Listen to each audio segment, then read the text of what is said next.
What do you think the underworld characters that you have, what do you think they say about our world?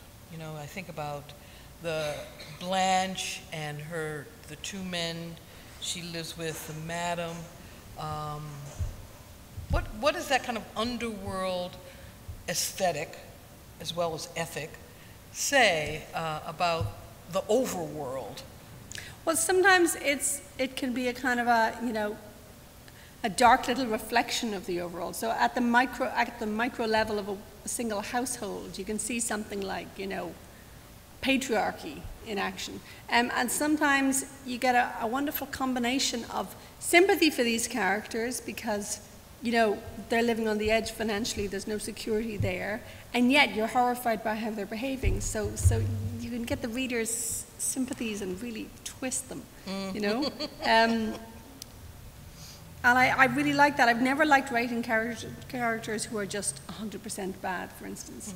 You know, even if I'm being satirical, I always like giving readers those moments where actually they sympathize with the character. So even somebody like the cold-blooded Madam, Madam Joanna, I give her a few speeches where I'm actually kind of hoping that the readers will be going, she's got a point there, you know?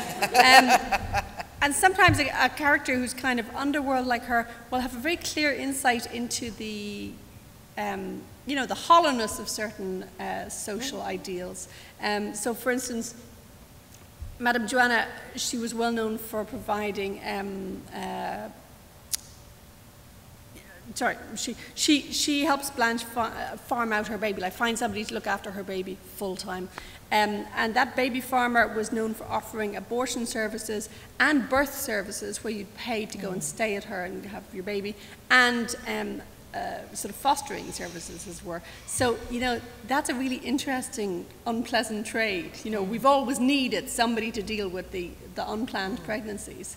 And, you know, nowadays we tend to kind of, you know, segregate it and say, oh, the ones who offered childcare were good and the ones who offered abortion were bad. But, you know, it was usually all the same women who were offering the same services. So that's a really interesting one for me. And even though the baby farmer and the madam are a fairly scary duo, I still wanted there to be moments where they point out that somebody has to deal with the babies, you know? Yeah, yeah. I think you capture a kind of Dickensian quality. He is my favorite novelist, I have to say. that the underclass lives with constantly, and I would dare say that that's still true. We don't see it as much. But the baby farming thing was so horrifying as I was reading it, I had to stop reading. Very often when you research historical fiction, if you're trying to find out about something that nobody thought to write much down about, I mean, we've got some journalistic accounts of, you know, bursting in and finding a room of miserable babies, but they still don't give you the nitty-gritties that you want about, you know, the diapers and the bottles and so on. So often what I would do is I would look for a contemporary equivalent. So I read about orphanages, you know, like there was a famous one a couple of years ago, a Russian orphanage where children had soothers taped onto their mouths. And everyone was going, oh, how cruel, how horrifying. And the nurses were saying, there's so few of us, you know, it's actually kinder to the babies to tape it so the soother doesn't fall out. So the idea that you would have to, you know, make decisions like that about, you know, does the baby prefer the soother to being neglected?